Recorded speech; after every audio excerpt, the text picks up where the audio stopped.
Iran America से शांति समझौता करे ये बात स्वीकार्य नहीं है।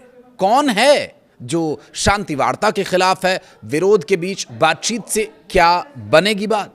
इस पर बात करेंगे विस्तार से, लेकिन उससे पहले ये बता दें कि बीते 24 घंटों में इन बातचीत और तमाम अमेरिका ईरान युद्ध के बीच के विवादों को लेकर क्या कुछ हुआ। दरअसल ईरान ने बीते 24 घंटों में ईरान ने अमेरिका को चेतावनी दी है कि अगर उसने स्ट्रेट ऑफ हॉर्मुज में दखल दिया तो क्षेत्र में दोबारा युद्ध शुरू हो सकता है।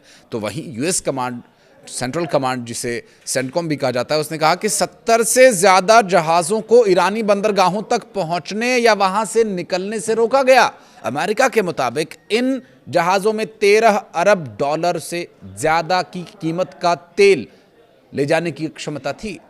तो वहीं यूएई ने कहा या कह रहा है कि ईरान ने 2 बैलिस्टिक मिसाइल और 3 ड्रोन्स दागे हैं, जिन्हें एयर डिफेंस सिस्टम ने हवा में ही नष्ट कर दिया। कुछ लोगों के घायल होने की भी इस पर घटना सामने आई थी। दोनों देश यानी ईरान और अमेरिका 30 दिन तक संघर्ष रोकने और स्ट्रेट ऑफ हॉर्मुज को व्यापारिक जहाजों को खोलने के लिए प्रस्ताव पर बातचीत कर रहे हैं। परमाणु कार्यक्रम और एनरिच्ड यूरेनियम अब भी सबसे बड़े विवाद की वजह बना हुआ है और इन सबसे स्ट्रेट ऑफ हॉर्मुज में तनाव बढ़ने के बाद ब्रेंट क्रूड ऑयल $103 प्रति बैरल तक पहुंच चुका है। वहीं अमेरिका ईरान समझौता की उम्मीद से सोने की कीमतों में भी तेजी देखी जा रही है। नमस्कार, मैं हूं आशीष त्रिपाठी।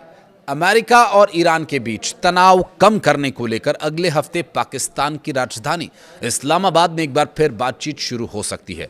वॉल स्ट्रीट जर्नल की एक रिपोर्ट में दोनों देश मध्यस्थों के जरिए एक समझौता ड्राफ्ट पर काम कर रहे हैं, जिससे 1 महीने तक चलने वाली औपचारिक वार्ता का रास्ता खुल सकता है। रिपोर्ट में यह बताया गया कि अमेरिका की तरफ से प्रस्तावित 14 बिंदुओं वाले ड्राफ्ट में ईरान के परमाणु कार्यक्रम, स्ट्रेट ऑफ हॉर्मुज में तनाव कम करने, ईरान के एनरिच्ड यूरेनियम भंडार को किसी दूसरे देश भेजने जैसे मुद्दे शामिल हैं। अमेरिकी प्रेसिडेंट डोनाल्ड ट्रंप ने ये कहा कि उन्हें ईरान की तरफ से जल्द जवाब मिलने की उम्मीद है। अगर बातचीत आगे बढ़ी तो सीज़फायर को और लंबा किया जा सकता है। दावा है कि ईरान ने साफ कर दिया है कि वह अपने न्यूक्लियर प्रोग्राम या हाईली एनरिच्ड यूरेनियम पर कोई समझौता नहीं करेगा। अल थानी के अमेरिकी उपराष्ट्रपति जेडी वेंस से मुलाकात के बाद दोहा लौटने की उम्मीद थी, लेकिन उन्होंने अपनी योजना बदल दी और मियामी चले गए। मियामी में रहते हुए उन्होंने मध्यस्थता के प्रयासों के बारे में सऊदी विदेश मंत्री से भी बात की। इससे ये पता चलता है कि कतर गंभीरता से मध्यस्थ के किरदार को निभाना चाहता है। कतर में प्रधानमंत्री विटकॉफ और मार्को रूबियो के बीच बैठक हुई वहाँ के प्रधानमंत्री, और इस बीच एक ऐसा समझौता ज्ञापन की दिशा में आगे बढ़ना था जिससे युद्ध खत्म हो सके। सूत्रों के हवाले से मिल रही जानकारी के अनुसार कतर, पाकिस्तान, तुर्की और सऊदी अरब एक समझौते को आगे बढ़ाने के लिए मिलकर काम कर रहे हैं। मध्यस्थ लगातार दोनों पक्षों से तनाव कम करने और किसी समझौते पर पहुंचने का आग्रह कर रहे हैं। मुद्दई सुस्त, गवाह चुस्त, इस कहावत का मतलब अगर आप लोगों को नहीं पता तो गूगल कर लीजिएगा, या अंत में फिर बताऊंगा मैं आपको इसका मतलब क्या है। दरअसल मध्यस्थों की चिंता हाल के दिनों में बढ़ गई है, क्योंकि हॉर्मुज जलडमरू मध्य में ईरान और अमेरिकी बलों में गोलीबारी हुई है। ईरान के रेवोल्यूशनरी गार्ड्स ने कहा कि ईरानी तेल टैंकर्स या वाणिज्यिक जहाज़ों पर अमेरिका के किसी भी हमले का जवाब क्षेत्र में स्थिति अमेरिकी ठिकानों पर हमले के तौर पर दिया जा रहा है, और इससे दोनों पक्षों के अस्थायी सीज़फायर के टूटने का खतरा बढ़ गया है। ईरान में युद्ध की शुरुआत 28 फरवरी को हुई थी, जब अमेरिका और इजराइल ने हमला किया था, और इसके बाद ईरान ने भी हमलों का मुंह तोड़ जवाब दिया। ऐसे में दोनों पक्ष 39 दिन तक युद्ध में रहे। 8 अप्रैल को एक अस्थायी सीज़फायर पर सहमत हुए, और इसके बाद से पाकिस्तान ने दोनों पक्षों में समझौते की कोशिश की, लेकिन अब तक कोई समाधान नहीं निकल सका।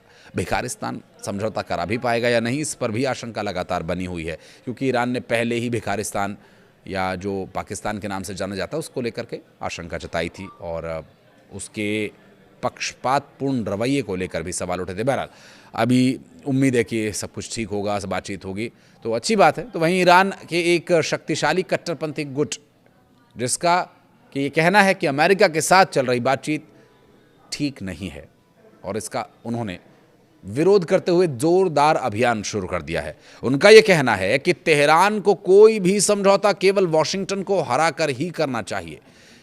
जेभे ये पायदारी के नाम से जाना जाने वाला और सुपर क्रांतिकारी कहा जाने वाला ये ग्रुप वॉशिंगटन के साथ किसी भी समझौते का सबसे मुखर विरोधी बनकर उभरा है।